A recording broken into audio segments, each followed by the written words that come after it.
Hello, welcome to TrueHoop with me, Jarod Hector, and I am joined by now three-time returning guest, the host of the Dear Adam Silver podcast, Abigail Smithson. How are you?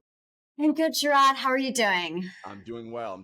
Look at that. I think you might be our first three-time returning guest. Like, I don't count from back in the day because that was always like a running bit. Haber Show doesn't count from back in the day either. Oh, good. That's great to know that I'm beating him. And yeah, I'm excited to have that designation. And if there's trophies and banners that come with it eventually, that's great. I appreciate it. Love it. Not only are you a three-time returning guest, you are a three-time returning guest on a top 3 NBA podcast. Oh, hey, wow. All right. This is great. Yeah. We got that designation from a fan, and we're gonna ride that thing out. Absolutely. Let's take that. And I will be sharing that with people, on a regular basis now. Love it. I'm totally in. So guys, this conversation with Abigail today is going to intend to be sort of a wraparound discussion on the future of the NBA series that I've been doing. And thank you again so much to Ben Aronson, friend of the show, in that first episode talking about the media, and Scott Kaplan on Monday talking about the economics of the NBA. And Abigail's here because we want to do this wraparound discussion on the fan perspective. And, while she is the host of the Dear Adam Silver podcast, and a lot of you know her from that, she is, of course, a basketball fan. That's why she's here. So, Abigail, I kind of want to go through your basketball fandom. Where and how did it start? Let's start there. Where and how did your basketball fandom begin? Yeah, so I was raised in a sort of sports fan family. My parents are always taking in sports, mostly over the radio, but just there was a lot of fandom there. And I sort of took to that. I think I really found that I just was so enthralled with Michael Jordan as a player, as many people were. I was born in 1988. I came of age in like I was more aware of things when Michael Jordan came back from playing baseball. And I think that he just had this huge impact on me, not just from the games, but how he lived in culture outside of the games. Like then when he's in McDonald's commercials and Hanes commercials, I was like, I want Michael Jordan to walk into my house and sit down on the couch and hang out with my family and, whatever.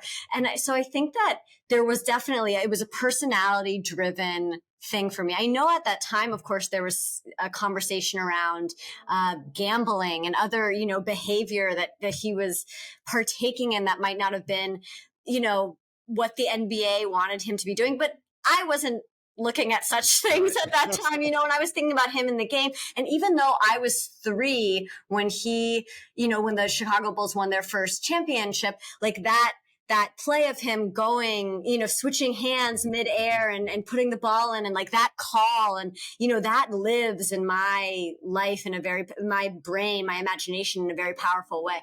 And so I just felt connected to him. And then that carried forward to other players as well. Charles Barkley, Anthony Hardaway, Penny Hardaway. I think that, the way that the players engaged with other parts outside of the game, and it was just very powerful for me.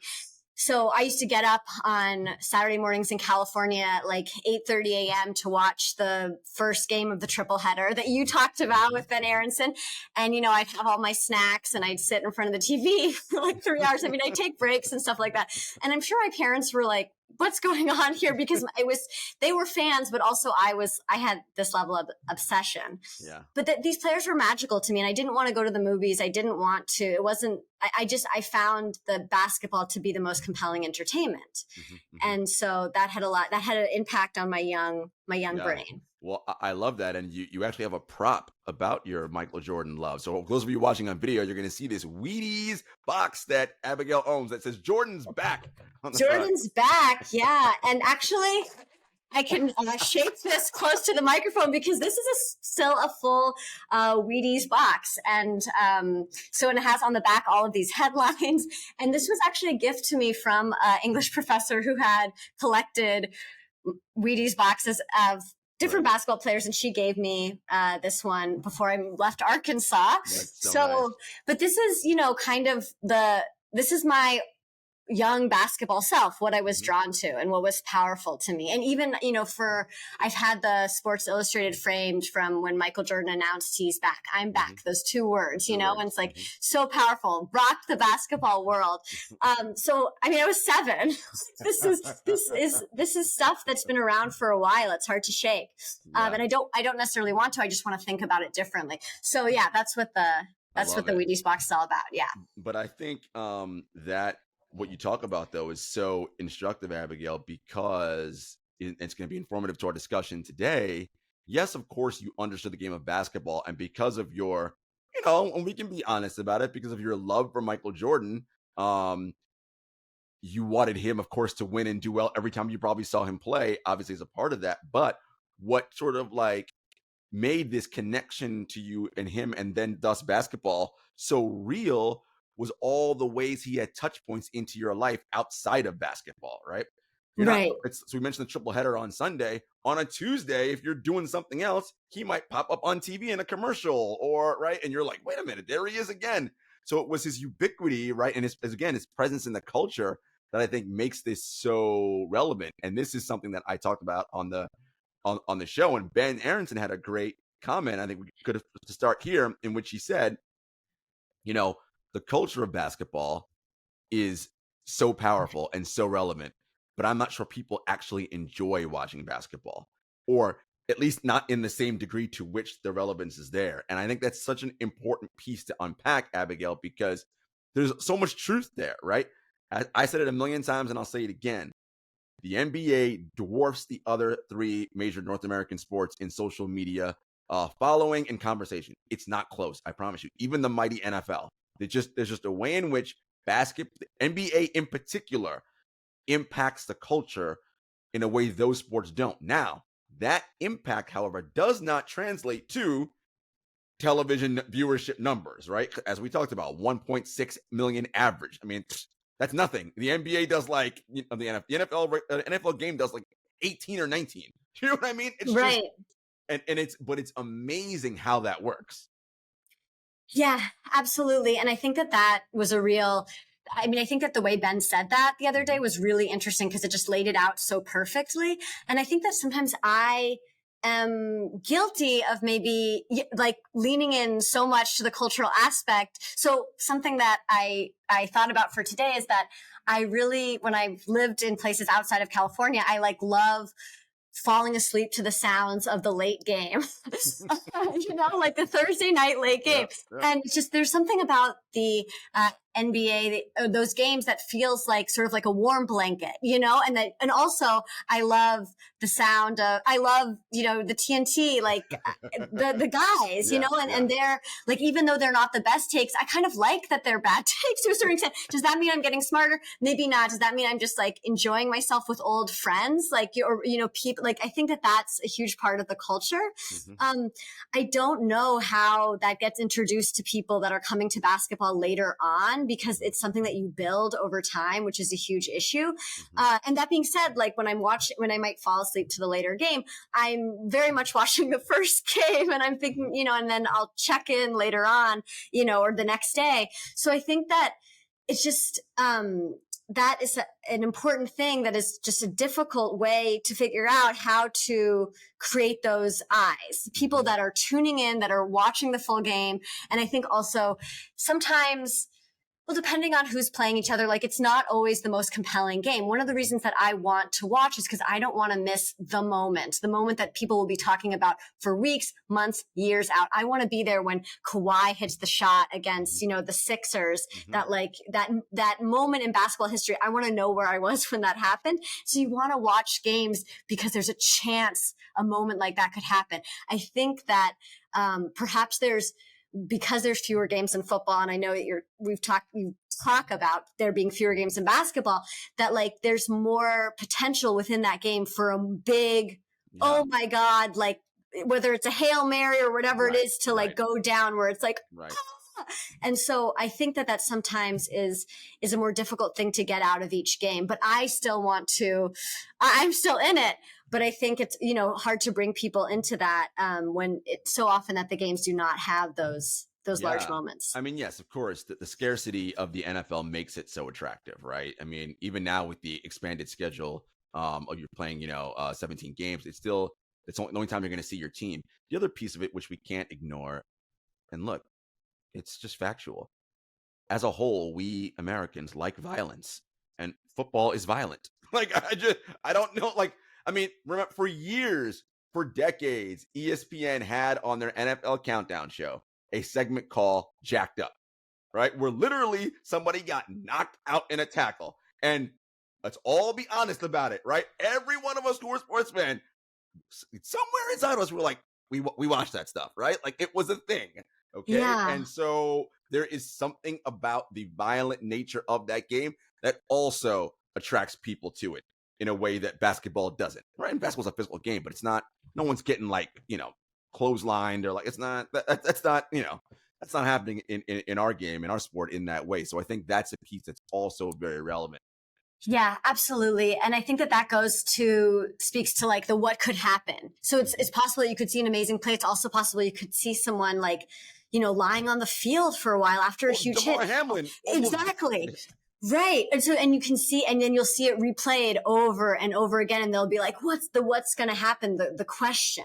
And I think that maybe, in a sense, that the NBA, well, the game of basketball perhaps provides too many answers. Like if you do maybe versus the NFL versus football. It's like there's more questions versus the NBA or basketball. Sorry. I'm trying to separate the sport from the institution. I think that's really important in this conversation, is because we have the game that's tied to the institution. We also have the game itself and how it's meant to be played. And so I think that within football, there might be more questions than answers of what could happen. And within basketball, we might now have more answers than questions. And that could be, I mean, this is very abstract, and I'm trying to think about a concrete example, but I'm wondering if like the thrill is more palpable in football. Listen, I love that you went there, because that is overall what makes sports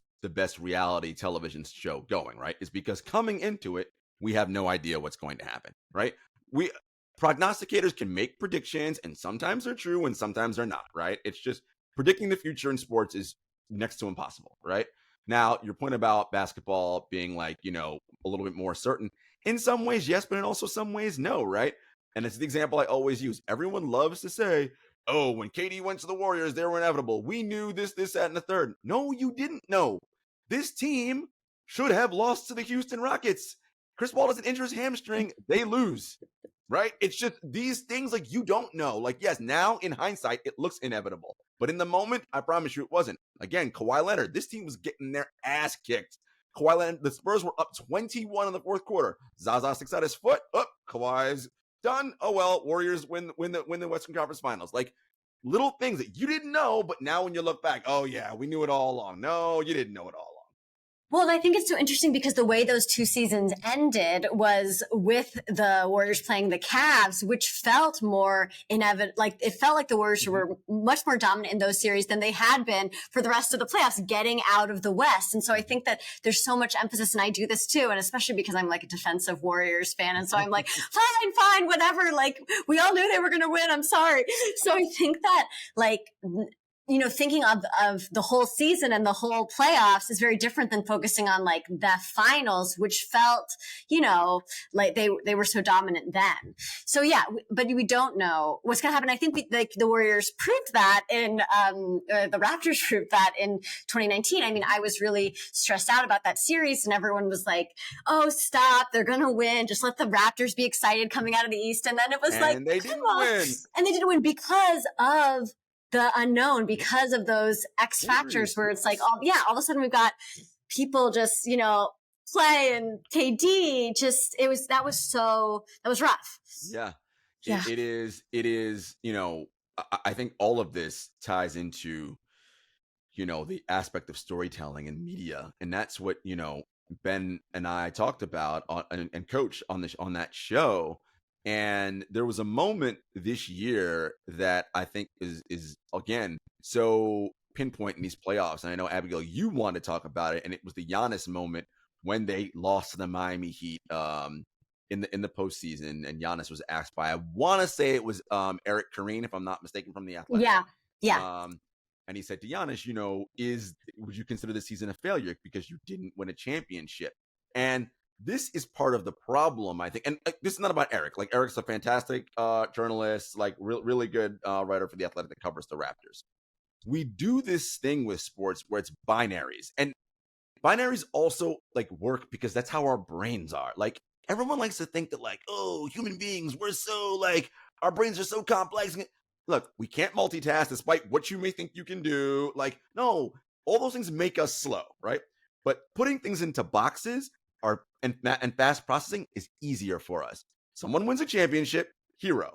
Someone loses, failure, zero. It's just much easier to work that way. And the media plays into that with how we tell the story of what happens to this season, right? So the Bucks, best record in the East, lost to the Heat. Oh, well, you must be a failure because obviously we didn't win the championship. And it's like, you do realize, like, no team wins a championship every year. That's actually impossible, right? Like, it's not going to happen. So there's degrees to success and falling short of whatever you deem success to be. Right. And I think that there's so many versions of failure and there's so many versions of success. And of course, there's so many NBA players who are fantastic, who, are celebrating in their hometown, have like streets named after them, whatever. It's like such a small percentage of players that even get to play at that level. And then to even get to the playoffs, to even get to the Eastern Conference Finals, Western Conference Finals. And then it's just like, how could we have one word to describe the season? And I think that, I've thought differently about that question, as time has passed, because I think at first I was like, I don't like that question.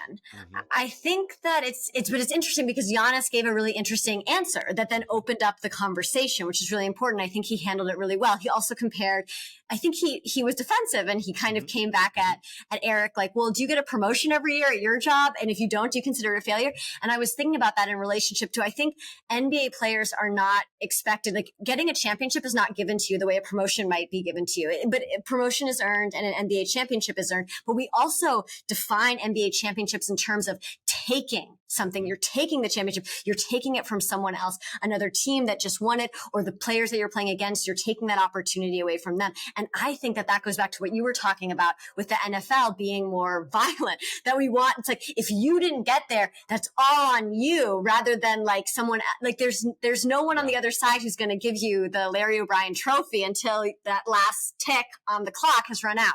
And so I think that was something that I felt like, I don't know about that parallel, but I'm so glad that I don't know how Eric felt about having that put back on him right. Of like thinking about it compared to his own life, but that like, if we think about these long stretches of time and this labor that they're putting in as a failure at the end, like that is, I can see wanting to come back harder the next year or whatever you need to do, but that just feels like that we could think about it differently. And I want to think about it differently. No, I think you're so right, Abigail. And the thing about it, and again, this goes back to media and how we tell stories as a collective media.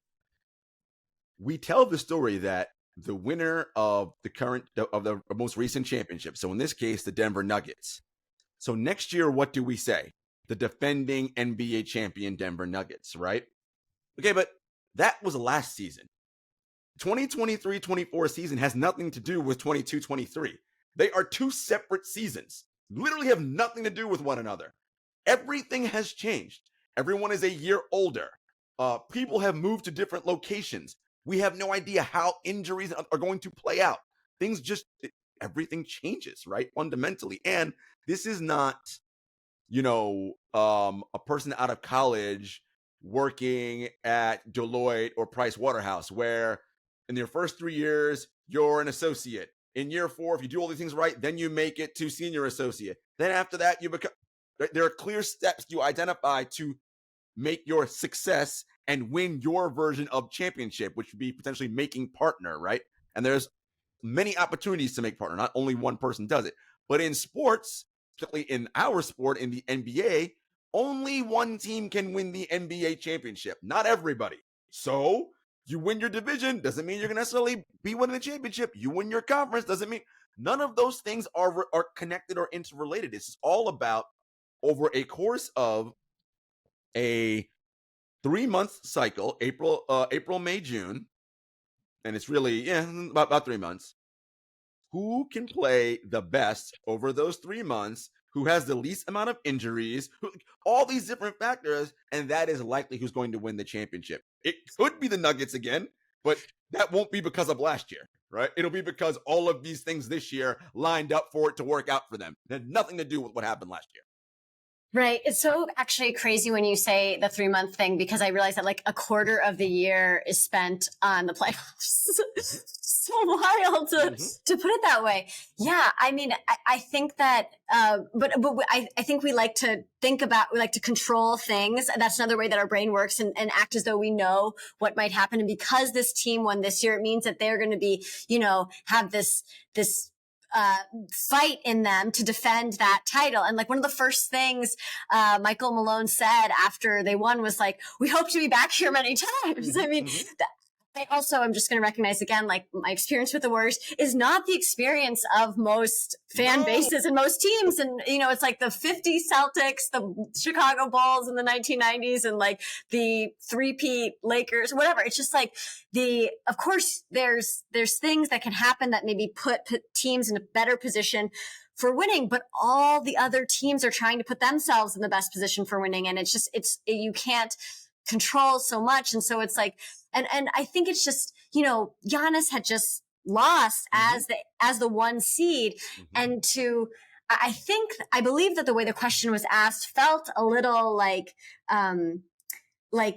he was having to, that it was a little bit like projecting failure on to him. And so I wonder if that's the use of the word failure versus maybe using it like, how do you feel about the end of the season? Or how did you feel about the season overall or something like that, rather than being like introducing this word failure, which is like a loaded word. I think also that in general, people like to maybe shame each other sometimes. Like shame is a driving a way to get people like to do better and things like that. I'm thinking about the school that I was just teaching at in Arkansas. We have like this ceremony when students arrive. It's a really small liberal arts college. And when students arrive, we do a ceremony with them where they sign this honor code, which means that if they cheat in class, they're violating this code and there's a student council that will handle it. As the professor, you don't handle it, but they're pledging and they do it in front of everyone. We light candles and they pledge to be a part of this like sort of intentional community. So we have this ceremony, which I actually think is a really nice thing.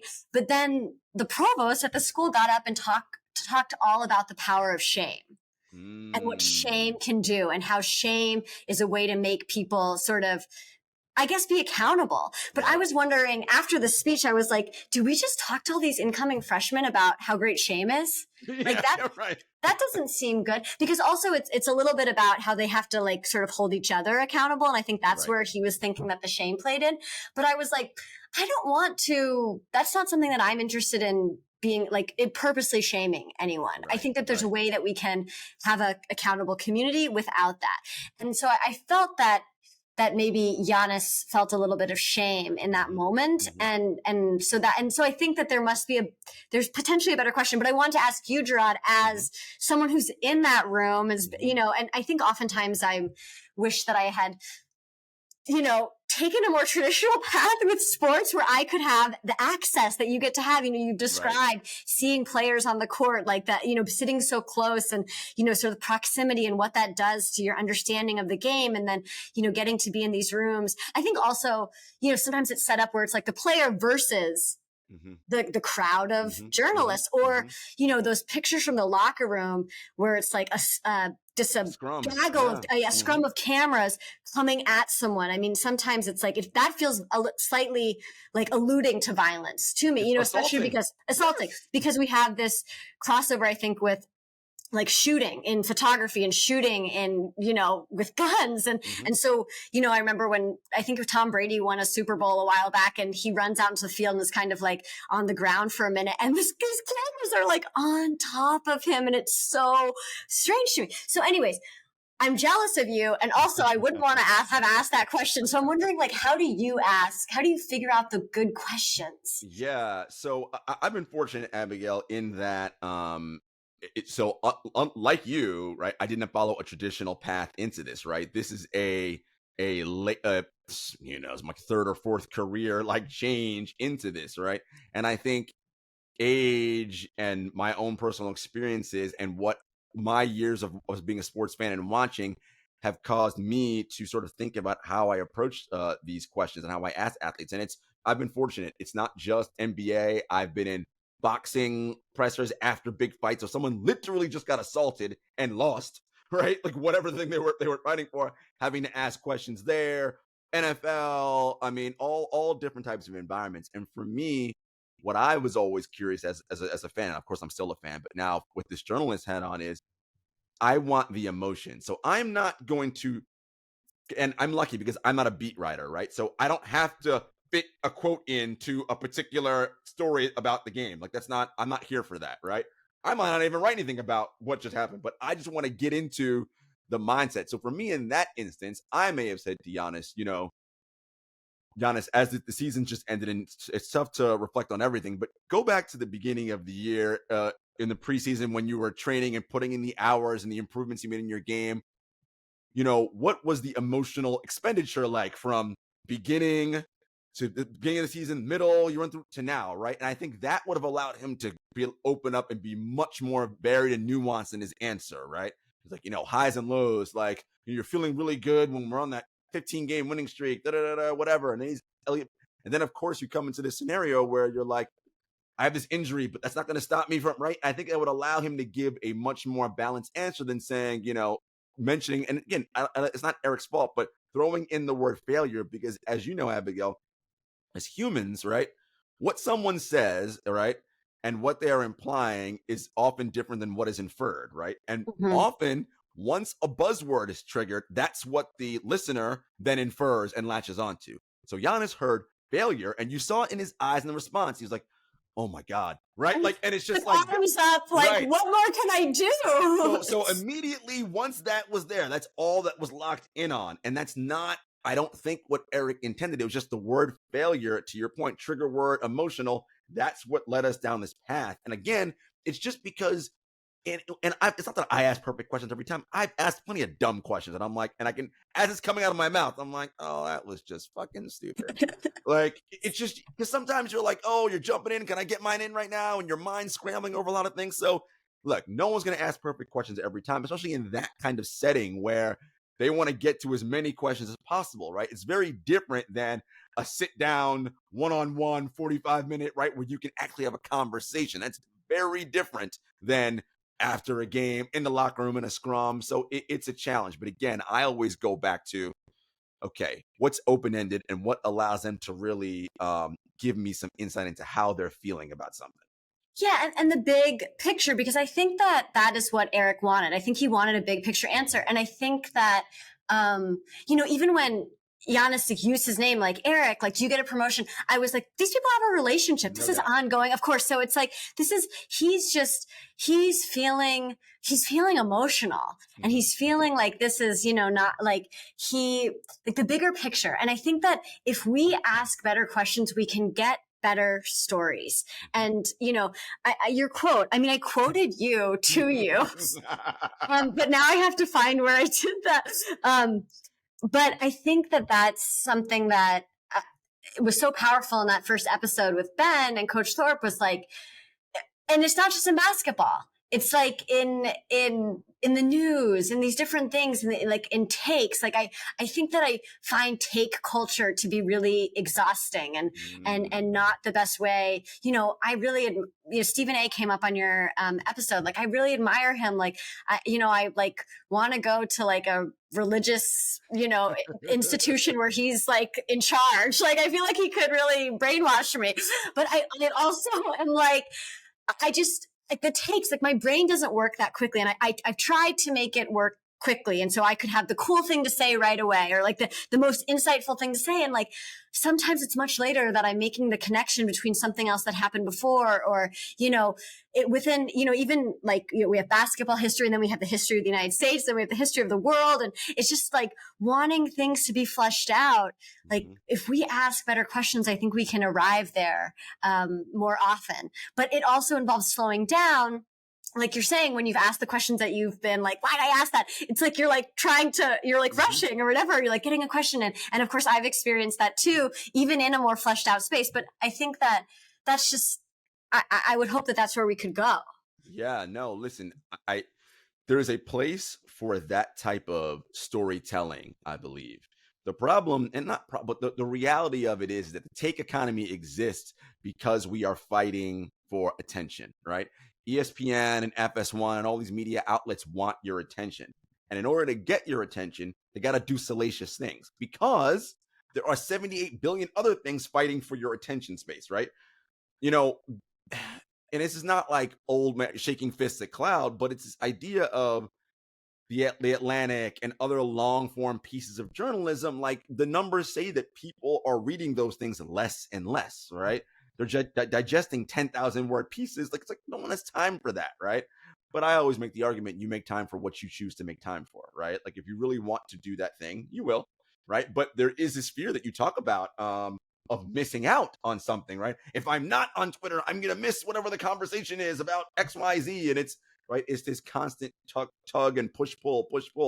But ultimately, that's the take economy, right? So yeah, Stephen A is going to say something outlandish because that's what the take economy incentivizes. The clip's going to go viral. Everyone's going to lose their mind on NBA Twitter for like 3 days. It's going to become the lead story on everything. Every The podcast players will respond. Yes, and it's that feedback economy we get, right? It's like, oh, KD's on Twitter. He's like, it's like, okay, so now it's a thing, right? And it's just, this is this, and once you're caught in it, there's almost no escaping it, right? Yeah. And I want to be clear, for some people, that's what they want, and that's okay. But there is this other side that you can do as well, which is what we're talking about, right? You can give the nuance, the more fleshed out, the more, and it may not be for everybody, right? Only a small subsection may want that. Okay. But how can we give them that, right? And ultimately, when we get to this part of the conversation, how can that part be monetized, right? Because ultimately, that's what this is all about, right? It is keeping the enterprise of the NBA going. And the idea about the future of the NBA, and what I talked to Ben about, is the BRI comes from broadcast money, right? The deal is allegedly we have talks of $5 billion a year. So if the deal lasts 8 years, it's a $40 billion deal. We've already talked about how the viewership numbers are down. Advertisers like Ford and Budweiser and whoever are gonna, and not this one coming up, but the next deal, they're gonna be like, we're not gonna be able to spend advertising dollars like that on traditional broadcast because you cannot deliver us the eyeballs we want. Okay, so how can we use this other stuff where the culture is so big around the sport and there's so much happening? How can we turn that into revenue opportunities also? Yeah.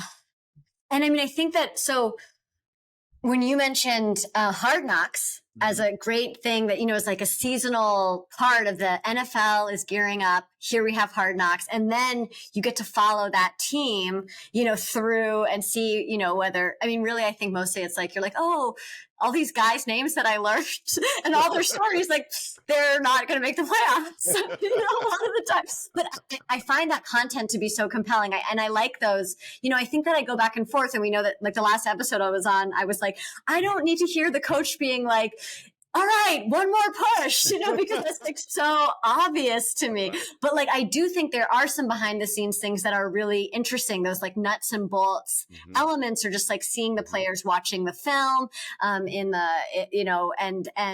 interacting with each other about these little things. Like, hey, like actually over here rather than over there.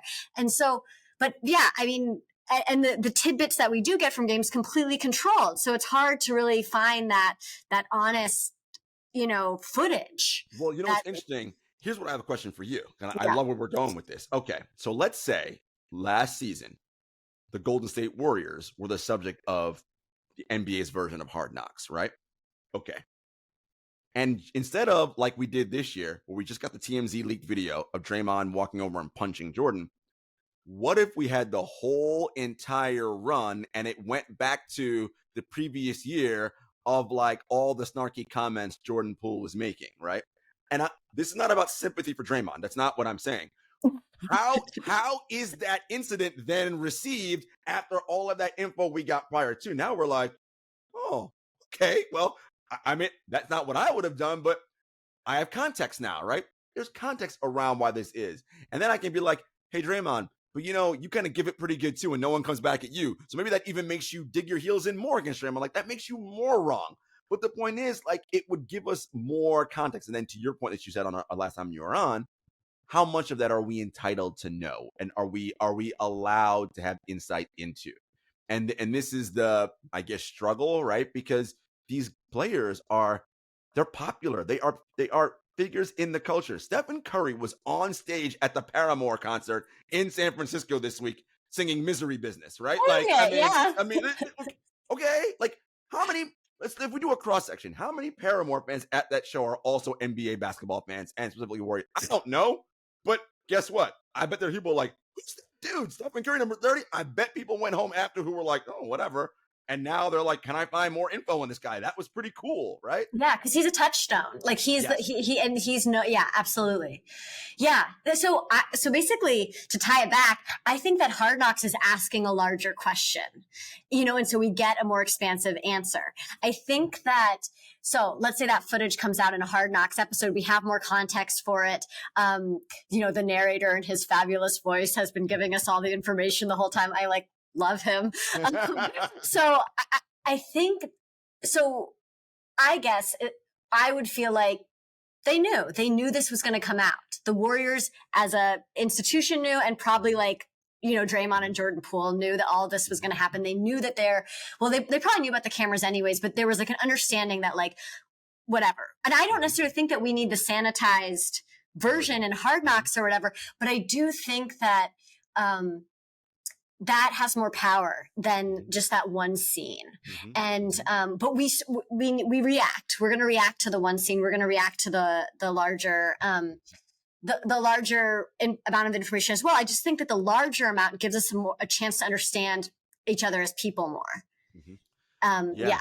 I mean, what draws us into a television show, a movie, a book, what have you, it's conflict, right? That whether that's internal, it doesn't matter. Some kind of conflict is happening. That is what draws us in. That's what attracts us and fires off and excites parts of our neurons, right? What is the conflict here? And yes, in sports, it's very evident, right?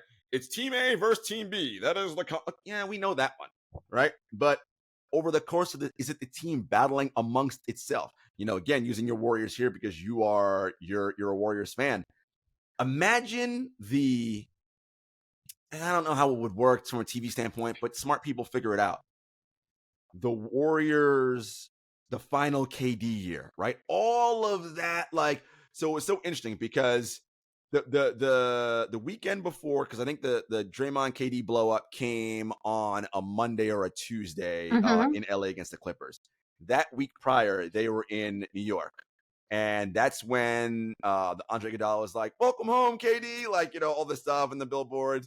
And that's also the same weekend that they had that video of them in the locker room making fun of Fergie because of the yes, yeah. And so I'm just like, well, these images don't correlate. And then all of a sudden, a week later or whatever, you're calling your teammate the B word and whoa. And so what was the subtext underlying? And yes, reporting's come out and we've heard this, that, and the third, but wouldn't it have been nice to kind of see a version of that? Again, maybe not the sanitized or whatever. And part of it is the embarrassment of the players and right, they're guarded about certain things. And of course, Adam wanting the league's image not to be one that's negative and right. And so I get all that, but I think that is of interest to people, right? If people saw that, they'd be like, holy hell, who knew what the hell? This is Fleetwood Mac, all over again, right?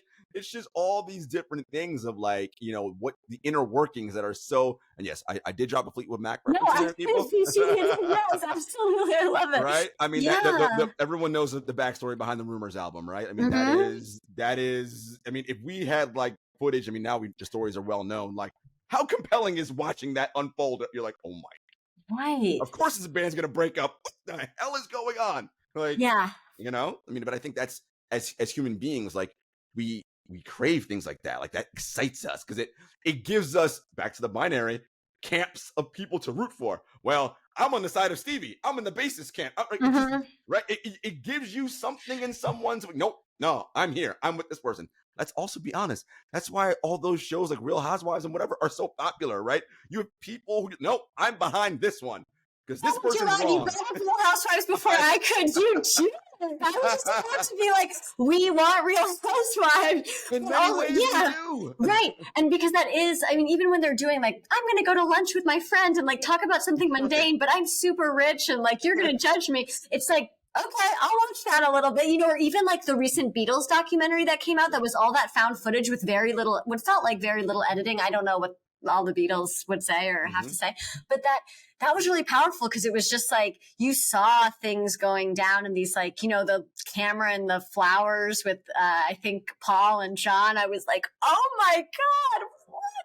And I think, that was wild. So, I mean, I in general, I just don't want to spy on people. I want people to know what they're getting themselves into. No doubt. So like, that's my big thing with like the whole TMZ leak was that felt like this is like, it was private information, but I also I would think that if someone signed up to be filmed or to have a documentary made, that like this is interesting and it's important, and who knows what comes next?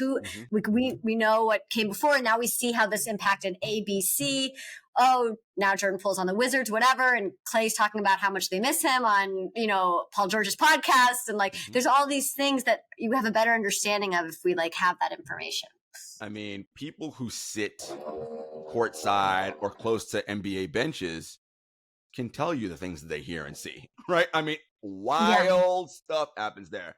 Now, the NBA cameras don't clue you in on that, but folks, when it's a big deal when you see a dust up happen, it's only because someone caught it. Like, that stuff happens all the time.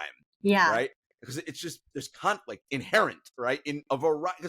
You're taking my minutes. Oh, you're not doing whatever. Give me the ball. Like, there's so much push, pull, and tug. Yeah. And again, how much of that is vital to the overall story that we're telling, right? I mean, again, if you go to the NBA vaults, and it's all digitized now, I'm sure, all those games of like, whoa, man, the stuff that we haven't seen, treasure trove, like treasure trove of goodness in there.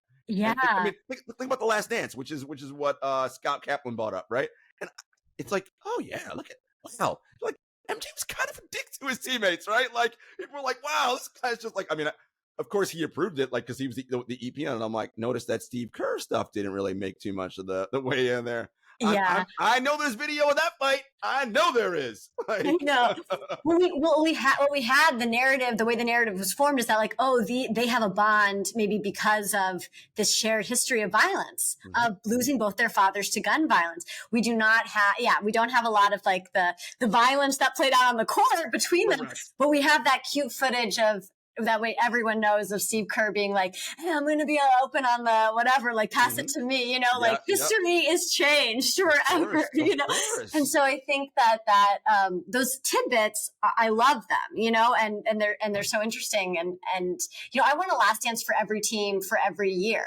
To be honest, I watched The Last Dance, an embarrassing amount of times. It was, the beginnings of the pandemic. I actually wore a prom dress to watch it on my TV, like when the first episode dropped, because I was like, I think maybe this deserves that. But yeah, also it's like Craig Hodges, not a huge part of The Last Dance. Like, and could we see a version of this from Craig Hodges' perspective that Michael Jordan is not the executive producer on? Well, so that's so interesting, right? Because of course Hodges was part of the first three-peat, not the last, but his story, right, of why he's no longer in the NBA, right? Like, that's interesting. Like, why don't we know more about that, right?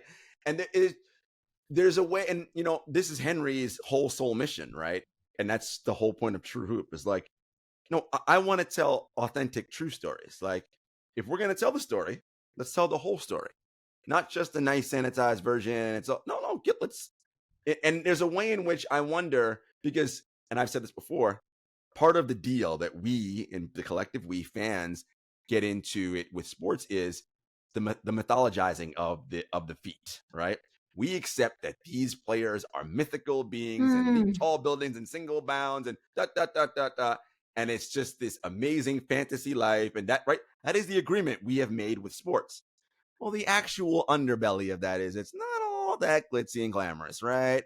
There's PED stuff, there's gambling, there's illicit behavior, cheating on spouses and partners, like this, right?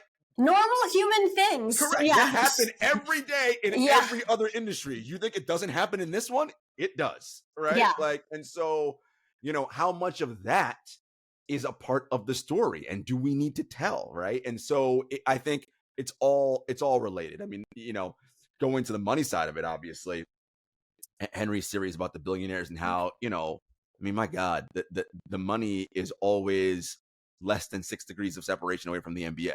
And and sometimes not even that. It's 1-to-1. Leon Black, Atlanta Hawks, right? It's like right in front of you. So I just, I think that there's so much there. And to bring it back to, again, the future of the NBA conversation, right? Like, how does it all work in terms of, the league and how people want to consume it and view it, and how does the league continue to monetize those things, right? Because again, ultimately, it's going to be a situation where, because the league can continue to grow, right? That's just the nature of how things work. Okay, money wise. Well, if in 30 years from now or 20 years from now, the Steph Curry of that time, right? Steph makes like 40 something, close to 50 million now. Well, that means a player of that caliber is going to be worth 100 million in X amount of years. Okay, where is that money coming from? Right? Because again, we don't think it's going to be in the way that it's done now, that traditional broadcast model. Like, yes, the game is still going to be broadcast, people are going to watch it, sure. But there has to be these other areas where the revenue comes from. And is it about all this other stuff around the game? It's a good question. And I think that the NBA would be wise to maybe let more of the secrets out. Like in the sense of in relationship to Hard Knocks and things like that. Like, and because when you think about the impact that, like, people know memes from The Last Dance that never watched The Last Dance. Correct. It's like more memes come out of The Last Dance than come out of Hard Knocks. Any season, I think. So, and I took that personally, right? I mean, everyone knows that. Everyone knows, and I took that personally. Yeah, or I'm even thinking, like, I read Scottie Pippen's memoir that came out after The Last Dance, and at the end of his memoir, he's like smoking a cigar, looking out into the distance. There's this photo of him smoking a cigar. It's like he's doing that because Michael Jordan smoked a cigar at the end. So I just think that there's like, you have one thing like that, and then all these other things can be pulled out of it that can live with people that don't even watch basketball that much, but maybe paid or, were involved in someone else watching this. And I think also, and this is just for my own interests, I'm going to advocate for this, is like telling stories about basketball in context of other things that were happening in the world at the time, like expanding on that, because like, that's why I find basketball really compelling as an adult, is because I can connect it to the rest of the world. And that's, that's like that long form thing. And so if we can put, have, documentaries or content that's basketball related, but also connected to, like, well, what was happening during that period of time? And like, Craig Hodges going to the White House and speaking out against, police violence, like in relationship to, Rodney King being killed and the Lakers not speaking out while they're in LA, and what that means, and like the, history of like, so there's like these very specific times of periods of time that I think are really connected to other discussion points that are relevant to things that are happening right now. And I think there's a lot of power there. And I want to produce that series. So let's go for it. I love it. No. And I think, Howard Bryant does a great job of this in his book, Heritage, right? Where he talks about the lineage of the Black athlete and their activism now, right? And sort of the early periods, right? With Lou Alcindor, who of course became Kareem Abdul-Jabbar, and Bill Russell and players of that era, to the Michael Jordan era when the money exploded. And Jordan's big thing was like, I ain't doing nothing to mess up this money train. Republicans buy sneakers too. And we learned that quote was like not quite said that way. But point being, right? His ultimate, he's like, I am an apex predator capitalist. Ain't nothing getting in the way of this money train. You want me to put on a suit and be corporate and not talk about fine by me? Just make sure you spell billion correct on them checks. Yeah. Right? Right. No. Yeah. That's the reality of it, right? Yeah. And that's a huge, but the thing is like that is the athlete that defined my sense of athletes.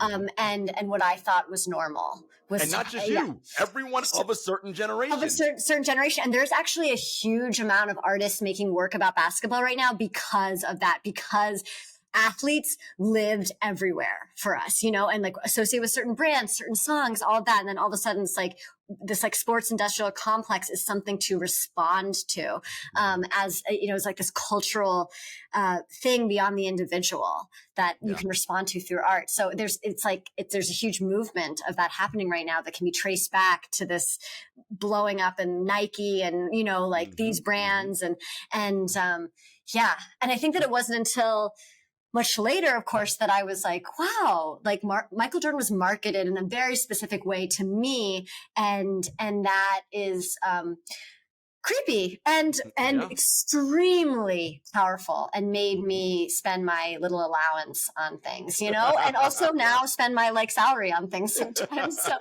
yeah, I wrote a poem for my thesis in grad school about this idea. And I was wondering if I could read it.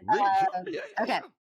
Cool. So my thesis was a lot about basketball, but about connections, like basketball, like what we find, through basketball and where basketball takes us.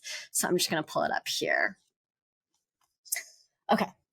I've always loved the sport of basketball. It is nonstop excitement, a thrill. I love the dramatic ups and downs, game-changing split seconds where anything can happen. Anyone can win or lose or get the flu. One missed shot and it's done. One lost rebound, one bad pass. 48 minutes comes down to 5 seconds. This means heartbreak, disappointment, anger, and sometimes elation from fans and players alike. But I was never tall or even strong, or maybe I was not determined, and I could never handle the competition. But I used to play. I used to shoot hoops and win knockout. I had the shot, one girl said. We were in summer basketball camp at a Catholic school, and I kept winning contests. I just stared at the hoop and never blinked. My shots fell, barely making a swish, barely making a whisper. So maybe for a few minutes when I was 8 years old and Michael Jordan had just come back to basketball after his father was shot and killed and he had played baseball for a year, I believed I could be the first woman in the NBA. He had taught me to be a believer. At the time, it seemed as though maybe there was a chance that I could meet, play next to, pass the ball to Michael Jordan. To be cliche, he made me feel some kind of way.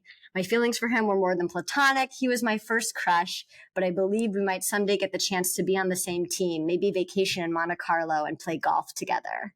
Love it. Now I am 20 years past those hopes, but I'm still in love with layups and teardrops and no-look passes and three-point shots from 30 feet out and alley-oops.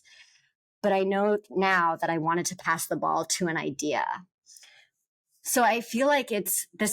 First of all, wait. That was beautiful. That's a lovely, lovely poem. Number one. Now continue. Yeah, thank you. I think that the realization that it was an idea of a person that I had, that I so longed to be close to. He's real. Of course, he's three-dimensional. He wakes up every day like I do for now, but what I longed to be close to was an idea. And I think that that's true of basketball too. I mean, there's the game and the whistles and the clock and the rules. And then there's this larger thing of like, what does it all mean? And that's what I long for too. Well, that right there, Abigail, that encapsulates really the perspective I wanted from the beginning of this show, which I talked about, which is the fan. That is what made you a fan. It's this idea of a thing, right? Now, maybe like cynical is the wrong word, but as a experienced adult now, you now realize, well, that idea was not a real fully formed thing, right? Because that's not who he actually is, right? Like the three-dimensional version of him is far more complex, and there are ugly parts and not great parts, and right? But you didn't see that version. You just saw the idealized, like perfect version. Yeah. And that is, so I wonder, is that the version that we need still to hook fans to sports, or can we get a more whole, and you're never going to get the whole thing, right? You're never going to get everything, but is seeing more of the warts. Is that better? And I thought about that as you were reading it, and I was thinking about the idealized version, and it was the one and only time I met Kobe and had a conversation with him was on the red carpet of Tribeca Film Festival, and he was debuting Dear Basketball, the short which he won the Academy Award for. And I said, Kobe, animation is an interesting choice to tell this particular story. He's like, why did you choose that? And I thought he gave a thoughtful answer. He's like, well, with animation and the hand drawing, you can see all the imperfections. And I was like, huh. Like it one of those things that just kind of like I always filed it away in the back of my head. I was like, this is a guy who thinks about things on a level that I don't know that people really get. And I wonder again, so turning it back to the whole reason this conversation, the future of the league, and taking it all in, do we want to see the imperfections? Is that good for us? Is that helpful? Yeah. For me, yeah, like wholeheartedly. The NBA cannot survive if I'm the only one watching the TNT games and on TNT and like laughing at Charles Barkley's bad takes. Like, so when I'm saying this, I think that I'm thinking about someone who like I care about the league. I care about the longevity of the league. I care about the product long term. So I want it to be good and I want it to be interesting. And also like, I think I think it's okay to be critical of like where they could do better, things like that. The other day you were mentioning that, sometimes the talking heads are too critical. And I agree with that. And there's a lot of anger sometimes, but with Jeff Van Gundy, I actually enjoyed sometimes that I felt like his critiques were always coming from a place of love, perhaps a deep investment in the game, wanting it to be better because you love this thing so much. Oh no, the question. Take me back. The imperfections, like the imperfections, yes. So I think that I want to embrace those because I love this thing, and I also think that they're enticing, they're interesting. I don't think we need a sanitized understanding of a player, a person, an institution. I know that there's so many like where there's a lot of money, there's like a lot of fucked up shit happening, and that's just like the way things go. The world works completely, and I don't think that the NBA can, I just don't know how to make them not be a when all there's all this money floating around. Yeah. I mean, that's the documentary I want to see. I mean, essentially what Henry wrote, like as a visual thing. But I guess I want all of it. I want all of it together, and I want to hold these things together. I think to contrast these things of like we have like sideline questions, like questions that journalists are asking, sideline reporters are asking, and I'm always like jealous of the sideline reporters, just like I was jealous of you, until they ask their questions on the sideline, and then I'm like, I don't think that's a great question. I love your analysis, but like you are having to ask questions that I think we know what is going to be answered with this, and that's how that system works. Is they ask a question and it's very very easy to answer, formulaic. And so one thing that was powerful about that Giannis moment is that like it wasn't formulaic. It was just like he was just like, what's going on? And he answered in this very authentic way. And he was kind of trying to gather his thoughts while answering it. That was really powerful to see that. I think that, imagine if someone asked that like before the third quarter, like, what do you think of your failures? Like from the first three quarters or something or whatever, So I think that like those heavy hitting, but maybe with more nuanced questions are what give us the like powerful reactions. Yeah. So I don't want the sideline reporter version of content. Right. And I also don't want to violate anyone's private interactions with people that they probably like. I'm sure Draymond cares about Jordan Poole, so I don't want to be inserted into their personal relationship. Yeah. Anyway, so it's somewhere in between lies, like sign the waiver and then I'll watch whatever, like. But I think that that's where it's interesting. And that plus the game, plus the buzzer beater shot, plus Steven Adams throwing a, court long pass to John Moran, just boop. It's like that's all. That's the answer. No, you're right. That is the answer. It just, and this is a good place to wrap.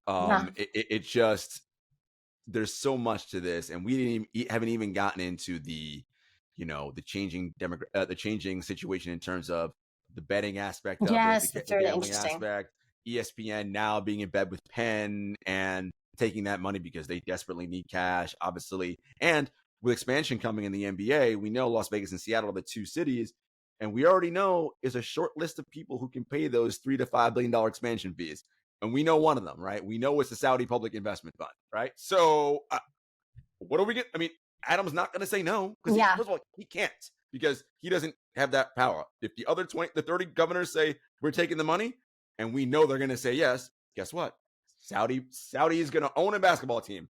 It just is what it is, and that right. will then present a whole other level of issues. But I'm sure we'll discuss that in the time to come. Abigail, this was a fun conversation. I really enjoyed this. Thank you. Yeah, Jarod, I always laugh with you, and thanks for indulging all my weird basketball approaches, and it's just fun to chit chat. All good. All right, guys. That'll put a wrap on our the future of the NBA series. We'll do more stuff with this, of course, because this is True Hoop as we go on. But everyone have a great weekend, and we'll see you next week.